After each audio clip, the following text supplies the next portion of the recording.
everybody, welcome back to my channel. Today I'm going to be filming my July wrap-up. So let's get into all the books that I read in July. Alright, so if you guys watched my last video, you know that I had a pretty extensive, ambitious TBR that I wanted to read for July. And I'll start off just by saying that I did not stick to that TBR whatsoever. I only read one of the books that was on my TBR.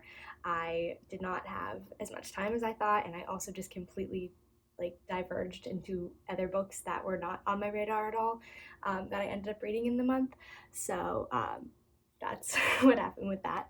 But anyway, let's get into the books that I did read in July. So first of all, I did read Red, White, and Royal Blue by Casey McQuiston. So this was the only book that was on my TBR that I actually read in July, and I am so glad that I got to this book because I loved it. I gave it a 4. So if you guys don't know, this book follows Henry and Alex. So Alex is the son of the President of the United States, and Henry is a prince from England. And so they basically have this rivalry. That's how the book starts, is they don't really like each other. They're compared a lot in like tabloids and newspapers, and they have this rivalry and they don't get along. And basically this thing happens where they have this like altercation incident at an event, and they're basically told by their families that they have to put on this fake friendship in order to convince the rest of the world that there's no issues between the United States and England, because there's issues between these two boys. So they have to start hanging out and do like public appearances, and the story kind of goes from there. And oh my gosh, I cannot emphasize enough how much I love the two of them. Their chemistry is insane, and oh my gosh, this book just, it's so good. I started it and I didn't expect to love it as much as I did, just because it's a slow start. Like, it's a pretty thick book for a romance. It was like almost 400 pages, I think. Yeah, it was a little bit over 400. And so it was kind of a little bit slow to get into, but once like the story got going, I absolutely loved it, and I cannot wait to watch the movie. It comes out, today's August 8th, and it comes out on the 11th. So just a few more days, and I am so excited. I've been like watching all the previews and seeing everything, and I think that the casting is one of the best castings that I've ever seen for a like movie or show adaptation from a book. So I absolutely cannot wait to see that, and I love this. I gave it a 4. So that was the first book that I read this month. All right, next up, I read What Happens After Midnight by K.L. Walther. So this is the same author of Summer of Broken Rules, which I read last month or the month before. I read it recently, and I love that book. I think I gave it a 4 or 4.5. I loved it. I thought that the characters were great, and the chemistry between them was amazing, and the setting, and it was amazing, and I love Summer of Broken Rules. And so I saw that she released this book, and I was really excited because, I mean, look at the cover. Like, her covers are just absolutely gorgeous. And so I was super excited, and then I read the back, and I thought it sounded super interesting. So basically, it's about this girl, Lily, who goes to this boarding school, which, again, just like a boarding school, I thought that was going to be such like a fun environment for this book to take place in. So anyway, so she goes to this boarding school, and she has this ex-boyfriend that they broke up. We don't really know why, but that's kind of how the story starts. She's at this boarding school. She's about to graduate. She's a senior, and basically every year there is a big senior prank that is organized by a jester, and the jester is appointed every year by the year's previous jester, and no one at the school knows who it is except the people that the jester appoints to help him achieve the prank.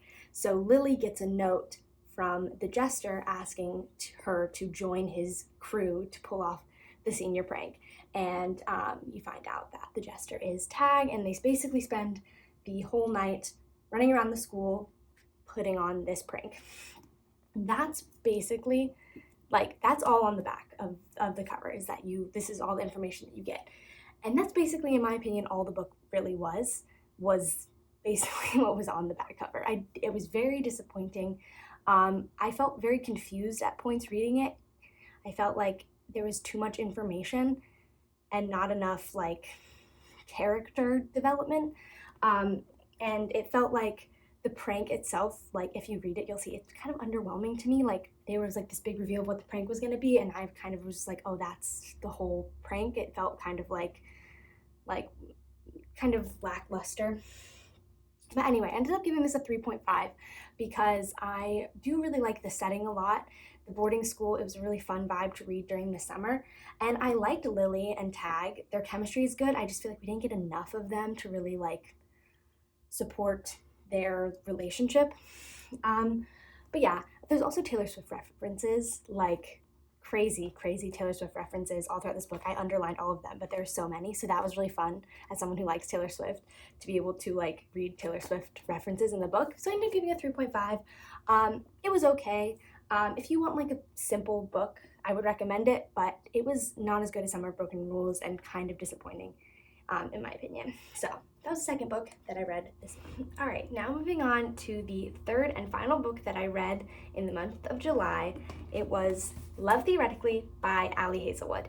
So this book follows a woman named Elsie. She's a theoretical physicist working as an adjunct professor, but she's not making a lot of money. So she does this fake dating app on the side where she basically like is paid to go on dates with people who for some reason or other need to like have a date, like for an event or for something. And so one of the people that she consistently goes on these fake dates with and has a fake relationship with, she has this like rivalry. She doesn't really like his brother, whose name is Jack. So basically she has the opportunity to have a like role as a actual professor at this college, and she really wants this job. And so she goes, and it's like the super long interview process that she's gonna have to go through. And so she goes to meet like the board that's going to be appointing this professor, and on the board is Jack, and he's an experimental physicist. And so the theoretical and experimental physicists have this like rivalry. And so basically she is like not expecting to see him, and they already feels like they don't really like each other. So all of this stuff happens. And it's kind of like workplace, like rivals to lovers trope.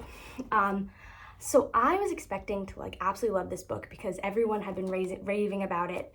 I have never read Ali Hazelwood. This is my first one by her. And I just picked it up because everyone was talking about how much they loved it. But personally, I did not end up absolutely loving this book. I gave it a 3.5, so it was good. Just something about it, I don't know really what it was. It just wasn't my favorite thing that I've ever read. It was a slow burn, which I like a lot. Like I like a slow burn, but then I felt like towards the end, like it just got like too much. Like their relationship like escalated very quickly, and I was like kind of like taken aback by how quickly things were happening when it was like a slow burn for like 80% of the book. So yeah, this was a good but not as good as I was hoping it would be, and that was the final book that I read in July.